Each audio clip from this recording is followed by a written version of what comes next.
Good afternoon, everyone. Let me start with some opening comments. As you all have repeatedly heard Secretary Blinken say, it has been one of his top priorities to disrupt the global flow of synthetic drugs and their precursor chemicals, which fuel the fentanyl crisis into the United States.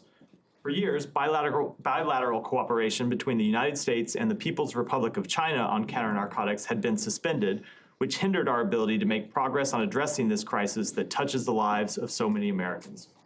That began to change when the Secretary traveled to Beijing last June and raised the importance of cooperation to address the fentanyl crisis. Those discussions laid the groundwork for the meeting between President Biden and President Xi Jinping at Woodside, California in November, where the leaders announced the resumption of bilateral cooperation on counter-narcotics. This week, the United States government began to put that agreement into practice.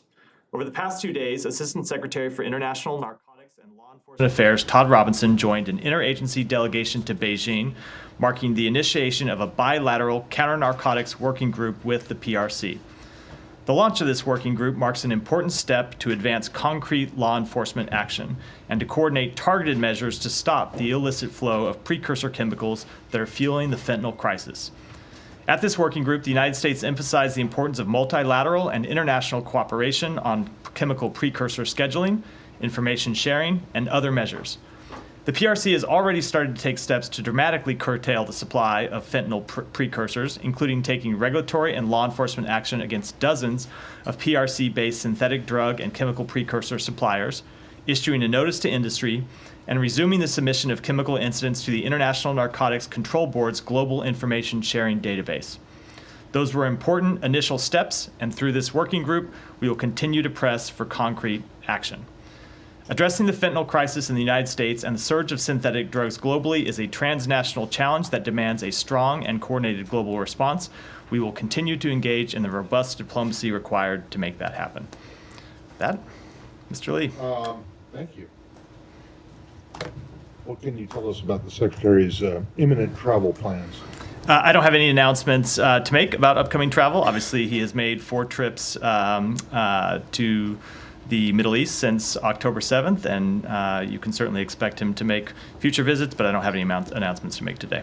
Okay, and then just secondly, but related to the Middle East, have you gotten any clarity from your people about this hospital raid in Jenin yesterday, or from the Israelis about the destruction of the university in Gaza? On the first, we have not. It's obviously we raise these issues regularly with our Israeli counterparts and seek information. I don't have a report back on the incident in the West Bank. With respect to the university, I think you're referring to the university in Gaza that we talked about a couple weeks ago. So we have raised that. It was last week. I wasn't here last week, so it couldn't have been with me last week. I think it was 2. I think it was 2. Whatever. Yeah, 10 days, 2 weeks, whatever it was. So Yeah, but it's been a while. It's been Yeah. a while. So You got nothing back? So I didn't say that. I will say that I appreciate it. It is an issue that we raised with the Israeli government. We've raised with them the issue of both the demolition of sites, which they have reported us they have undertaken only when they were sites from which terrorist activities were launched or plotted or being planned, and we have raised with them the issue of the establishment of a buffer zone, because you've seen the reports that these demolitions might have been to advance a buffer zone. I will say, we have made clear to them the same thing that we have said publicly, which is we are opposed to any reduction in the size of the territory of Gaza. And what they have said to us is that they do not intend to occupy Gaza. They do not intend to leave forces there, and we're going to continue to engage with them on this question. Well, yeah, but that doesn't answer my question, which is specifically about the demolition of the university. I mean, you say that they're only they only target facilities or whatever they are. That is what they've reported back to us. Correct. Does that mean about 75% of Gaza was So I don't want to mix. Buildings in Gaza were like being used to plan or Is that your understanding? So I don't want, I was speaking specifically with respect to this demolition. There are obviously other buildings that have been hit in airstrikes, and some of those have been, Well, they're not just no, in no, no, I know, airstrikes, but let me just but finish. in controlled demolition. Some of them have been instances where they are going after legitimate military targets. Some of them are instances where they make mistakes, right? Where there's targeting that either they have bad information or where you referred to 7, hold on, Demolition is Matt, not a mistake. you It's an referred to 70, intentional act. you referred to Well, I don't 75% know of how buildings, much so it- that's why that's why, that, Okay, you only, yes. first of all, that, Understandable that there's gonna be Matt. damage in any kind of I- an operation like this, but this, the university, and others that the IDF Can- has put video out of. Can I just- are not, they are intentional.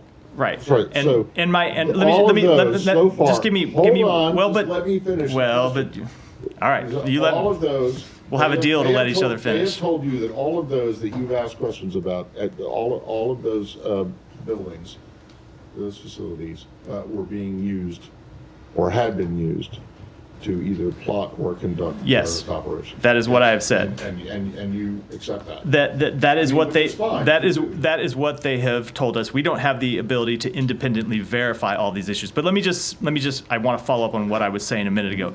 The reason I started to talk about airstrikes is you referred to 75% of buildings in Gaza being destroyed, which, no, let me finish. I know it's not 75%, whatever the number is, but the great majority of them would not have been included in this controlled demolition activity. They would have been hit through airstrikes, which is why I started to explain a different universe of possibilities. Yeah. So, Thanks. yeah, go ahead. New report out a moment ago from Axios that Secretary Blinken has ordered staff to prepare policy plans for a Palestinian state after the war in Gaza, and that this signals a policy shift in the administration. Do you have a comment on that? So there has been no policy shift in the administration. We have made quite clear publicly that we support the establishment of an independent Palestinian state. That's been the policy of the United States for some time. It has been the policy of this administration. You've seen the secretary speak about it publicly. I'm not going to comment on the internal work that we do to advance that objective, but I will say that there are any number of ways that you could go about accomplishing that. There are any number of sequencing of events that you could carry out to accomplish that objective. And we look at a wide range of options, and we discuss those with partners in the region as well as other partners inside the United States government. But there has been no policy change. But presumably, I guess policy planning would have contingency plans in the works that would include a Palestinian state. I mean, is there something new? Was there a new, can you tell us if the secretary issued like a new directive? So what I will say is, yes, we support the establishment of an independent Palestinian state, and we do a lot of work inside the government to think about how to bring that about. And you see us talk about that work publicly when we're in the region, talk about it sometimes here. And as part of that work, obviously, we look at any number of options. That's part of the normal planning process. The vast majority of options never usually get implemented because we take things, we put things on the drawing board and figure out what will work, what will be effective, and how best to sequence it. So I won't get into that underlying policy planning process that we go about. But yes, we are actively pursuing the establishment of an independent Palestinian state with real security guarantees for Israel, because we do believe that is the best way to bring about lasting peace and security for Israel, for Palestinians, and for the region. Sorry, can I just? Yeah. Just to put a little context on this, hasn't the State Department been looking at what it would take to create a Palestinian state since the Clinton administration? At Maybe least, with the exception of the 4 years of the Trump administration? I would say at least that long. Yes, correct. My history only goes back 9 months, but yes, it has been the long-standing Well, let's position go back- of the let's United go back States. 20 Right. or so years. Hasn't this always been? I feel like you're asking me leading questions, Matt, but yes, the answer is yes. I will. The Okay, witness will be so- appropriately led. If this report were to be true, it basically just a continuation of what has been going on, with the exception of maybe the 4 years when Trump was president. So without confirming a specific report, I will say that yes, we do have ongoing policy planning processes about how best to advance the establishment of an independent Palestinian state. And is it not correct that all of the diplomatic efforts that are going into, including a potential secretary return to the Middle East, are heavily focused on day after and long-term stability and security for the region, which you believe would include a Palestinian state? Among other I'm just things, not sure why. very much so. Okay. Yeah, thanks. very much so. A question about the UN. So, UNRWA and the UN have kind of been giving conflicting guidance as to when they are going to, quote unquote, run out of funding for Palestinians in Gaza. You got into this issue a little bit yesterday when you talked about the U.S. funding. Does the state have any clarity on how long it might be until UNRWA does actually run out of funding? So we've seen what they've said publicly, and obviously we engage with them privately as well. I will let them speak to questions of both of their funding and when it will expire, because it's not just obviously a U.S. government issue. We are not the only funder of UNRWA. There are other countries that do as well. So I will let them speak to that. We don't have any independent information on that question. But as the top donor, don't you have a sense of when they're using the funds from the U.S. and how? And, We, the of timing? course we do, but as we are not, because we are not the only donor, we don't know necessarily when other countries are making their contributions, whether there are others that are pending. In the same way I talked about yesterday, how we had upcoming payments that were pending, that will be true for other countries as well. We don't have it's not an internal budget schedule for UNRWA that we keep at the United States. It's a question that they keep at UNRWA and the United Nations, so they're best to speak to that question. Do you have any sense that, as the Secretary has now said, the Secretary General has now said that this could be, the U.S.'s pause on funding could be catastrophic for Gazans? So what I would say to that is, first of all, to reiterate, as you've heard me say, as you've heard the Secretary say, and others inside the administration say, the work that UNRWA does is critical. It is critical that it's critical work to deliver food and water and medicine and other humanitarian assistance to the Palestinian people. That said, the responses were, the allegations last week were incredibly troubling. And so it is exactly because the work is so important and the work should not be jeopardized that UNRWA needs to conduct, the United Nations needs to conduct a full investigation, respond as appropriate, and put into place measures to prevent such incidents from ever occurring again. The two, I don't actually, we get this question, I don't find the two in tension with each other. It is because the work is so important that we cannot allow it to be threatened, right? That UNRWA has to take this seriously. There has to be a real investigation. There has to be full accountability, and there have to be appropriate measures put in place to happen again. I think the two go hand in hand. But just to follow up on that, Israel is saying that the UNRWA is fundamentally compromised. So you still stand by UNRWA in that context? So we believe it's important that there be a full investigation and there be accountability and there be measures put in place, as I said, to prevent this from happening again. But at the same time, we think UNRWA's work is critical. And we believe that there is no other partner on the ground right now who can replace UNRWA and can deliver the humanitarian assistance. And I will say that in our conversations with the Israeli government, they have acknowledged to us at very senior levels that the work that UNRWA plays is important. Now, look, they have a long-standing dispute with UNRWA that goes back to well before October 7th, as I know you're aware of, Leon. And I'm sure that they will continue to have disputes with UNRWA that extend far beyond the end of this conflict. But I can tell you that in our conversations, they recognize the critical role that UNRWA plays, and that importantly, there is no other humanitarian relief organization that can play that role in the short term. You said that, the Secretary is going to meet with the UN's Sigrid Kaag today. And you mentioned yesterday that there would hopefully be some work to lay the ground for this UN assessment mission in northern Gaza. Is there any update you can give on what's happened there? I don't have an update of what happened today. I know that it's been planned for the initial, assessment has been planned for the next couple of days. I actually just don't know what happened on the ground today. There's always kind of questions about people being able to move about as they want to in Gaza, given ongoing fighting. With respect to the Secretary's meeting today, what he'll be emphasizing is that she is an individual who he has worked with in the past, who he has great confidence in, that he welcomes her appointment to this role. As you may know, he talked with her a couple weeks ago. Last time she was here in D.C., he was unfortunately traveling in the region and so couldn't meet with her. So looks forward to doing it today to discuss how we can continue to coordinate the humanitarian efforts that are so vital on the ground. And in terms of that, so that assessment mission was something that the Secretary came back with several weeks ago from the Middle East now. What is it that's been holding up getting that assessment mission in there?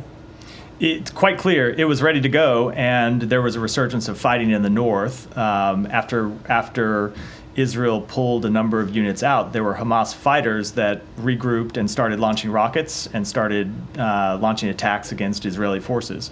So when with that resurgence of fighting, it just made it too difficult and too dangerous for a UN mission to actually be carried out. So what we have been trying to do is find a way for them to safely conduct this mission. We've been in conversation with the United Nations and with the government of Israel about how they can best do that.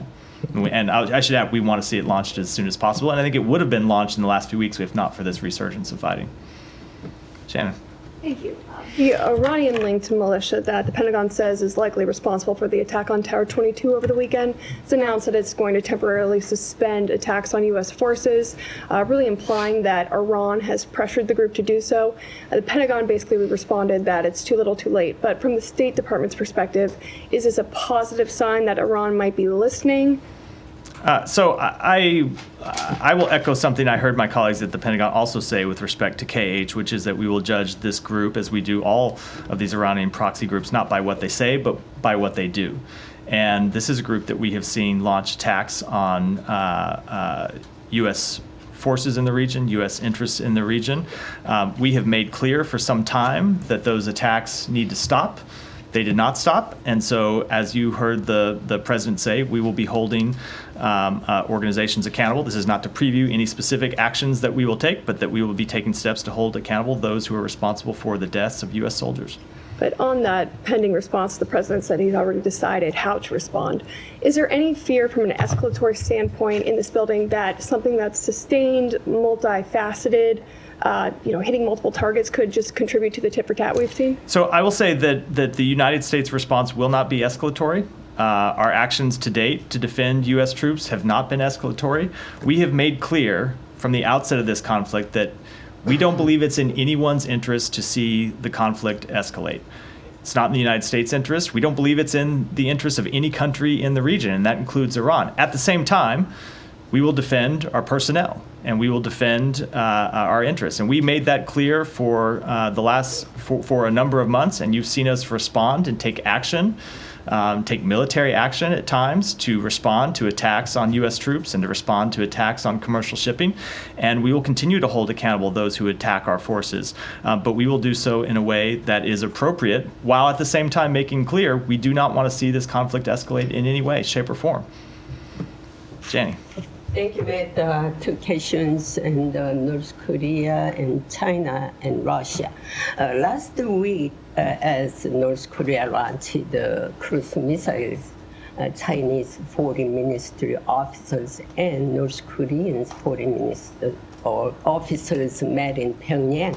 And China and North Korea pledged to strengthen strategic dialogue all levels. As you know, China continues to protect North Korea in the UN Security Council resolution with its veto power. Do you think China is using North Korea strategically in competition with the United States? So I will just say in answer to that obviously we have had great concern about the DPRK's provocative, destabilizing actions. And one of the things that we have pressed China to do in our conversations with them is to use their relationship with DPRK to engage in diplomacy and try to bring an end to those actions. Also, regarding money laundering in North Korea, what measures is being taken by United States against Russia and China to block funding for North Korea's nuclear and missile development? So we have imposed a number of sanctions with respect to North Korea's nuclear program, but I don't have anything to preview today. But Anything further to preview? I know with respect to financing of that program, I don't have anything further to preview the today. U.S. and China, they're talking about the cyber hacking, I just don't have anything further to offer on it. Thank you. Yeah, thank you. Alex? A couple of separate topics. In terms of Ukraine, can you tell us anything about Toria Nuland's trip to Ukraine beyond the readout you just guys put out, about the timing of it and any particular message you want to convey? So with respect to the timing of it, I'd say only that she has traveled to Ukraine previously. Obviously, the secretary traveled to Ukraine last fall, and she traveled with him at that time, but has conducted her own travel, her own visits to Ukraine as part of a regular tempo of engagement you have seen between the United States and Ukraine. She was there today to meet with senior Ukrainian officials regarding recent battlefield developments and the importance of continued global assistance to support Ukraine. She was also there to highlight ongoing anti-corruption reform efforts to bolster Ukraine's economic recovery and continue its trajectory towards Euro-Atlantic integration. And I will say that she, while she was there, once again strongly reiterated the United States' ongoing support for Ukraine in its war against Russian aggression. Thank you. While in Ankara earlier this week, she was quoted as saying Turkey will be welcomed back into F-35 program if the S-400 issue, quote unquote, is resolved. How do you guys see that resolution? Turkey already has purchased that and got punished for that. Do you expect them to return it back to Russia, perhaps send it to Ukraine, or what is the resolution that you guys are looking for? So I don't think there's anything I want to add to that other than say that we just got finished with a long, drawn-out process over the F-16s that we are providing to Turkey. I don't think I'm ready to jump into the next iteration of warplanes at this time when we've just notified and not yet even delivered the F-16s. Okay, one more in Ukraine, if I may. There are reports that the administration opposes Ukraine's membership prospects in NATO, despite the fact that most of the members are in favor. Why? Those reports are incorrect. You've heard the president himself, as well as the secretary, say it a number of times that Ukraine will be a member of NATO. Can I move to South Caucasus, please? I have two more. Can- One can- more on Ukraine? Yeah, go ahead. Come Yeah. back to me later, please, yes. I cannot promise I can come back to you later, Alex. We have a full room, and no one gets 7 questions. But go I was ahead. just wondering on Ukraine if you have any reaction to the UN's top court today, basically throwing out the case Ukraine brought against Russia. Of course, this was before the invasion, but still throwing out just about the whole case. Yeah, I only will say that we've seen the ruling. It's apparently 117 pages long and quite complex, so we're reviewing it, but don't have a reaction yet. Very quick, if I may. Quick one, On yeah. Azerbaijan, does the administration have any policy, any approach, any view on the next week's snap elections? I don't have anything to offer on it. Oh, Georgia, Go if I may. ahead. Yeah, one- let one- me. Yeah. Back on Ukraine. Yeah. If it had gone the other way around, I'm assuming you would have a My reaction. only understanding is that it is a, like I said, 117-page ruling that covers a number of different issues, and I know our team is reviewing it now. Yeah. And we will obviously have a response to it. It's just that we didn't have it ready by the time we hadn't fully digested it and had anything by the time I came out here half an hour ago. So let me go. Thank you, Matt. After the Iranian-backed group's attacks on your forces in Jordan, you sanctioned one Iraqi bank, and today you sanctioned 3 entities in Turkey and Lebanon. Is that a part of the response to the Iranian IRGC groups for what they did in order helping these groups and also providing the weapons for these groups to attacking you, or it is a separate? These were part of our ongoing efforts to hold accountable entities and individuals who generate funds for the IRGC and Hezbollah to finance their destabilizing activities. And today, the Iranian IRGC commander said that we are heard from Americans that they are threatening us to attacking us, but we leave no response, that we leave no attacks unresponse. Do you think that this will affect the calculation of your administration when you're thinking to responding to attacks that happen in Jordan? I just don't think I can get into that without talking about what our response will be. I will say we are obviously quite aware of the position of every entity in every country in the region, and what the president, what the national security team do is look at all these factors in coming up with our response. But we have made quite clear that we will hold accountable those who are responsible for the attacks on U.S. personnel. Geeta, go ahead. Matt, I want to follow up with Shannon's questions about the retaliation that the U.S. Says it's going to take against. You quoted your Pentagon counterpart yesterday.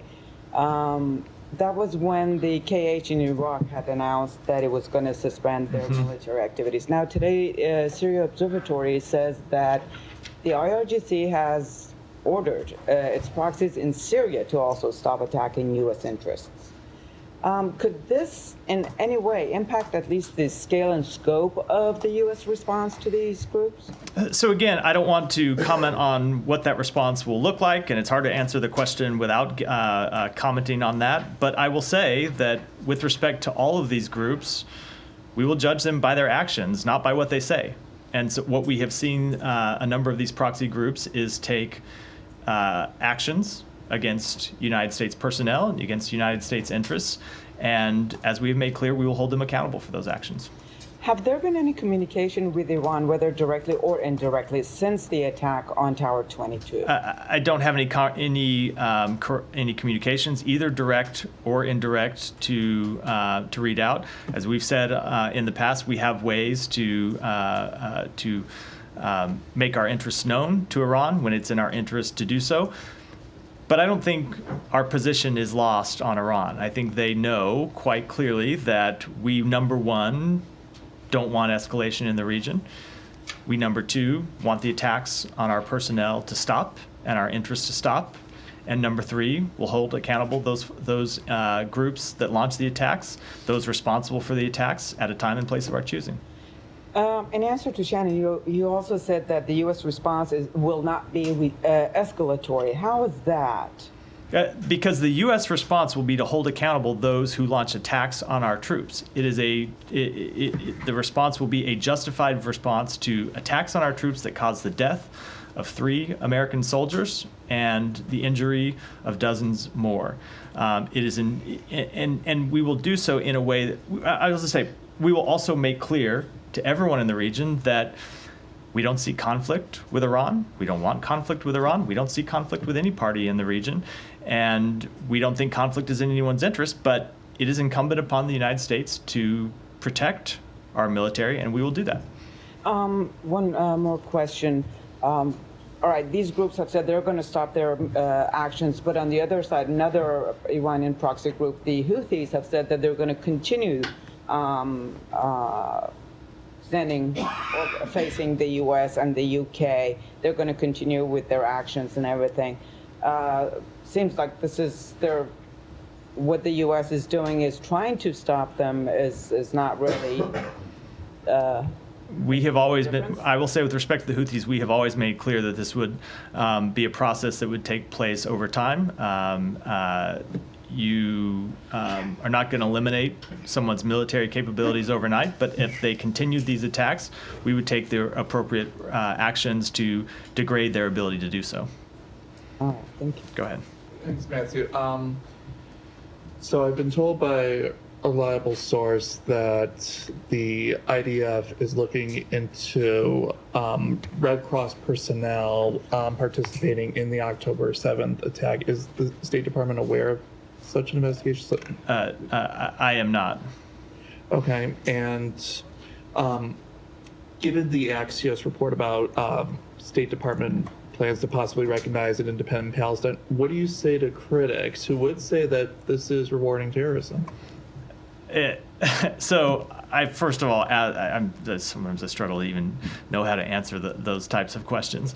Not all, first of all, let me just say what I was about to say, which is I spoke to this at length earlier, but the idea that all Palestinians are terrorists is obviously just flat wrong. Well, you critics say whatever. It's obviously flat wrong, and I would say those that. I'm not going to go there. Look, we believe that the How can you be so sure? Yeah, Have you polled all houses so and it is a ridiculous argument. It has been the longstanding policy of the United States to advance the establishment of an independent Palestinian state. It continues to be our policy, and it is our policy because we believe not only is that the right answer to the legitimate aspirations of the Palestinian people, but also because it is the answer to provide lasting security to the Israeli people. And never mind. And finally, sorry, I keep almost doing it. And no, go ahead. And then finally, given the attacks in Jordan and elsewhere in the Middle East, have State Department personnel been evacuated? Has there been increased security at embassies and consulates in the region? So we always take appropriate measures to protect our embassies, but we don't talk about those measures publicly. Saeed, did you not get the notice the briefing had moved up? Yeah, first of all, I apologize for being late. It's fine. It's Murphy's Law, and I don't want to go into explaining. I'm aware of Murphy's Law. You may have talked about this. I just want to follow up on the UNRWA thing. Has there been any development, in terms of evidence or the validity of evidence and all these things about people who participated?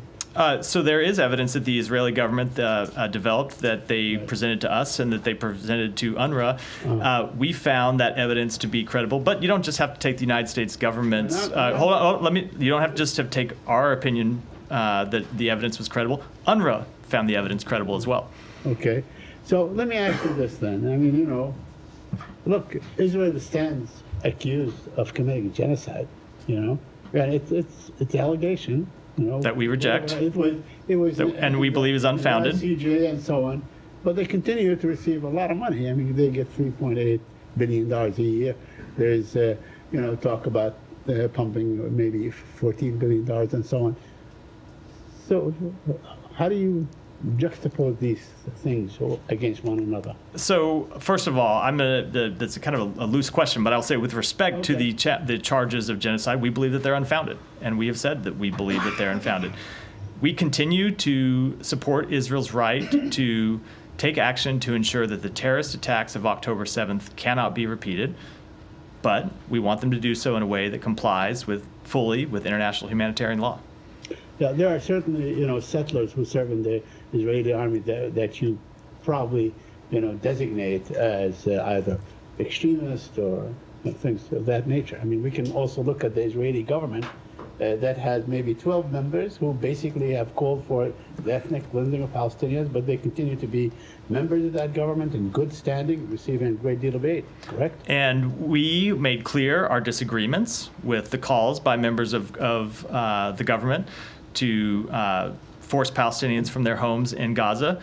Not only did we say that publicly, you may recall us doing this a few weeks ago, but when the Secretary traveled to Israel on his most recent visit, he made clear that he thought it was important that the Israeli government speak out against those matters and those comments publicly and reiterate that it is not the policy of the Israeli government to force Palestinians from Gaza. And in the days after the Secretary left, that's exactly what the Israeli government did.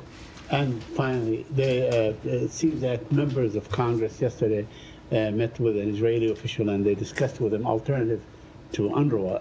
Is the government of the United States looking at alternatives to UNRWA? So first of all, let me say that I obviously can't speak for members of Congress and members of and members of let me just get it outside.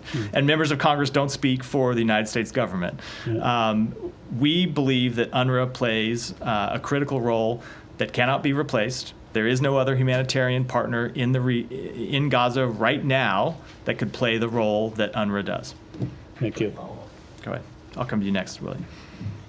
Today, the House Foreign Affairs Committee is holding a hearing on the systematic torture and killing of former U.S. allies in Afghanistan by Taliban, who left behind by the Biden administration in Afghanistan. And UN also has documented hundreds of similar cases.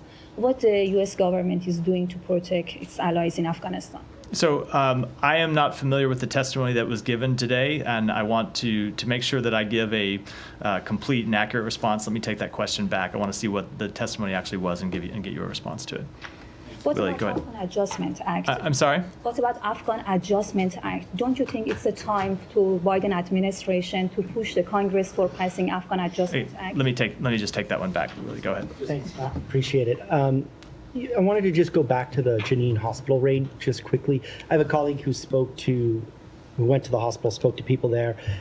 So I know you're still waiting for an assessment, but he said that there were reports, or that he had eyewitness accounts, that the receptionist was knocked out cold with the butt of a gun. Is an action like that, is something that you would condone in the context of a, I guess, targeted assassination? Again, it's always difficult when I get these types of questions because you have allegations that are unverified, and I'm essentially asked to speak about something that's not yet verified, and it's very difficult to do so. I can only reiterate what I said yesterday, which is we want to see hospitals protected. We want to see civilians protected. At the same time, Israel does have a right to carry out legitimate anti-terrorism operations in Gaza and in the West Bank, but we want to see them do so in a way that respects international humanitarian law and also doesn't increase instability in the West Bank. I have two questions, one on Venezuela and one on Mexico. The first one, do you have any response to the government of Venezuela's threat to stop migration cooperation and not taking deportation flights? And the second on Mexico, today in the morning, the Mexican president blamed the State Department directly for being behind the story published in ProPublica about his first presidential campaign being linked to drug money. What do you have to say about this? So I don't have any response to the first one, and with the response to the second one, I haven't even read the story. I have no idea. It's hard to comment when I haven't even. It's hard to comment on a story I haven't even read, so I don't have any comment. No story to both? No, no, I don't have a specific response. I'm happy to take the first one and follow up on it. With respect to the second one, it's just not something I'm going to comment on. Thank you. Go ahead. Yeah. Thank you, sir. So there was a bomb blast in Pakistan at Imran Khan's party PTI election rally. Do you have any comments on that? So I will say you saw the department comment on this earlier today when the assistant secretary issued a tweet on it. We, as we did in that comment earlier today, extend our deepest sympathies to those affected by the attack on the PTI party rally in Pakistan. We believe in the resilience of the Pakistani people and their ability to recover. This attack is one of many we have seen in the last month against multiple parties across Pakistan. The Election Commission itself has come under attack in several places. We strongly condemn any violence which undermines the electoral process. The Pakistani people have the right to choose their leader without fear or reprisal or violence, and we remain committed to working with Pakistan to address the shared threat posed by terrorist groups throughout the region, and we support the Pakistan government's efforts to combat terrorism. The Pakistani police arrested a number of PTI, Imran Khan's party workers, for a peaceful election rally. I mean, it looks like Pakistani government is not going to allow PTI supporters, Imran Khan supporters, to just peacefully gather somewhere for the election rally. I mean, there looks like no more freedom of speech just for one party, not for others. So I can't comment on that specific report because I haven't seen it, but I will say, as we have long said, we want to see free and fair elections take place in Pakistan. One last question. Yeah. According to a media report, United States blocks $3 billion drone sale to India until meaningful investigation of Sikh leader Mr. Pannu assassination conspiracy. Is it true or just a fake news? So, nice try. So I'll say that generally the U.S. India defense partnership has seen significant growth over the past decade. This is a proposed sale that was announced during Prime Minister Modi's visit last year. We believe it offers significant potential to further advance strategic technology cooperation with India and military cooperation in the region. Of course, Congress plays, as you know, an important role in the U.S. arms transfer process. We routinely consult with members of Congress on the Foreign Affairs Committees before our formal notification so we can address questions that they might have. But I don't have any comment on when that formal notification might take place. I said I'd come to you next. And then I'll- Thank you, Matt. How accurate are the reports that the United States will hold the peace conference this fall between Palestinian and Israeli to establish or to discuss establishing the Palestinian state? I've not seen those reports, but I don't have any announcements of any such conferences to make today. Internationally, many consider that United States is not qualified and unsuitable to mediate this rule between Palestinian and Israeli, especially the rule of United States in Gaza war and strong relation ties between United States and Israel. So I will say that when we have traveled in the region, one of the things the Secretary has heard from countries in the region is that they welcome the United States' role in both trying to resolve this crisis and in ultimately reaching a broader regional agreement to establish peace and security for both Israel and Palestinians alike, and of course for the broader region. What we have heard over and over again is it is a role that only the United States can play. It's of course a very difficult one. These aren't easy issues, but it is a role that we will continue to play because of how important the issues are. Okay, thank you. And Simon, and then we'll wrap. I wanted to ask a couple of things on Myanmar because you had some sanctions today and the anniversary of the coup is tomorrow. Third anniversary of the coup that happened there. So obviously these sanctions are targeting fuel imports and imports for domestic arms production for the military.